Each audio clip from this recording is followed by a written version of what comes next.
আসন্ন বিপিএলের দাপট চলছে রংপুর রাইডার্সের। টানা 7 ম্যাচে 7 জয় তুলে নিয়ে সবার আগে বিপিএলের প্লে অফে পা দিয়েছে রংপুর রাইডার্স। এবার বিপিএলের ফাইনাল খেলাটাও যেন কনফার্ম হয়ে আছে রংপুরের। চোট কাটে রংপুর একাদশে ফিরেছে সৌম্য সরকার। ওয়েস্ট ইন্ডিজের বিপক্ষে হাতের আঙ্গুলের ইনজুরিতে পড়ায় মাঠে দেখা যায়নি সৌম্যকে। অবশেষে রংপুরের একাদশে ফিরছে সৌম্য সরকার।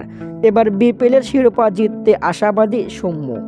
এর আগে গ্লোবাল টি-20তে দলটির হয়ে দুর্দান্ত পারফর্ম করে শিরোপা জিতিয়েছেন সৌম্য সরকার।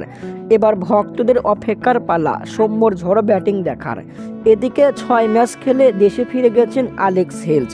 তবে বিপিএলের ফাইনালে দলটির হয়ে আবারও খেলতে আসছেন এই ইংলিশ ওপেনার। আসন্ন এবার বিপিএলের সেরা দলই রংপুর রাইডার্স।